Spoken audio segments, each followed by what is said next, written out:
好家伙，又是哪个天才编剧的脑洞被陨石砸开了，写出这么个离谱的剧本？我今天就带大家来盘一盘。开局就是王炸，我的妈！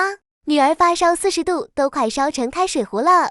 女主苏婉急得像热锅上的蚂蚁，疯狂靠她老公顾言之。电话那头是无人接听的忙音，屏幕这头的我是即将裂开的脑仁。结果你猜这哥们儿在干啥子？他正在5星级酒店陪着小三沈婉莹给他心爱的宠物狗过生日。我直接一个地铁老爷爷看手机，你女儿快烧成白费了，你搁这儿给狗女儿唱生日歌，这操作堪称2024年度下头男行为大赏的冠军种子选手。女主含泪抱着女儿冲进医院，医生一顿检查给出了个哈人的诊断，你女儿体内至少有7种爆发性病毒，两肺已经感染成白肺，需要立刻做洗肺手术。我特么也惊呆了，这是啥子逆天病情？把孩子当培养皿了是吧？还洗肺，当洗衣机用呢？然而接下来这一幕直接震撼我一整年。当医生还在那解释病情的时候，我们的女主只是瞟了一眼 CT 片，就淡定的让医生安排手术。旁边的医生和保姆全都绷不住了，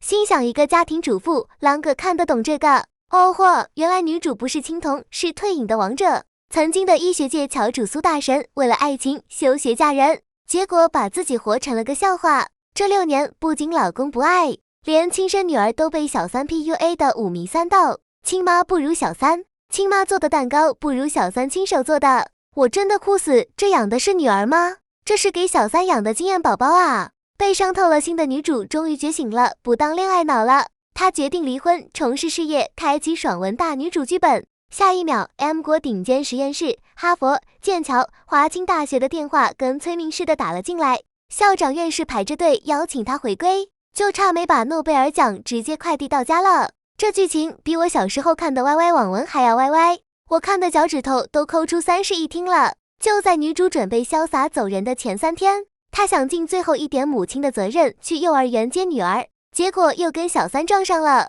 小三带着顾言之送的价值1000万的项链搁那儿疯狂炫耀，生怕别人不晓得他是知3当3的优秀代表。更气人的是，女儿见到亲妈跟见到债主一样，转头就扑进了小三的怀里。就在这时，下头男老公闪亮登场，他不仅不安慰自己的老婆，还当着所有人的面维护小三，并抛出了那句经典台词：我只是把婉嫣当妹妹。看视频的骚棒们把渣男语录给我打在公屏上，这哥们儿的嘴比我奶奶的缝纫机还能扯。后面的家宴更是重量级，简直是女主的专属批斗大会。婆婆和小姑子组队疯狂输出，一个比一个嘴碎，把女主贬得一文不值，把小三捧上了天。古有鸿门宴，今有顾家宴，每一道菜都给女主加满了 debuff。小姑子为了羞辱女主，还非让她当众表演拉大提琴。我当时就想完犊子了，这是要公开处刑啊！结果你猜怎么着？女主不仅会，而且技惊四座，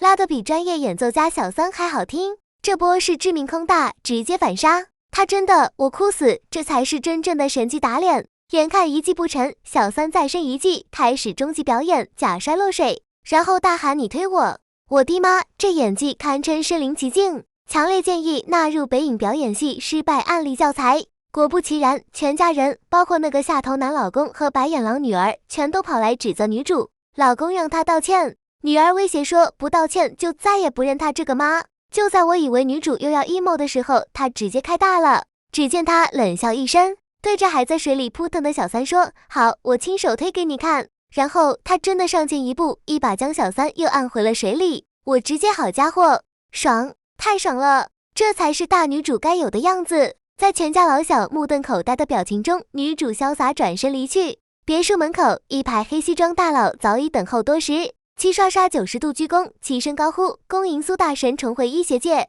这气场，这牌面，绝子。所以说，这个故事告诉我们啥子道理？姐妹们，放弃恋爱脑，专心搞事业，你也可以成为让前夫哥高攀不起的苏大神。懂的都懂。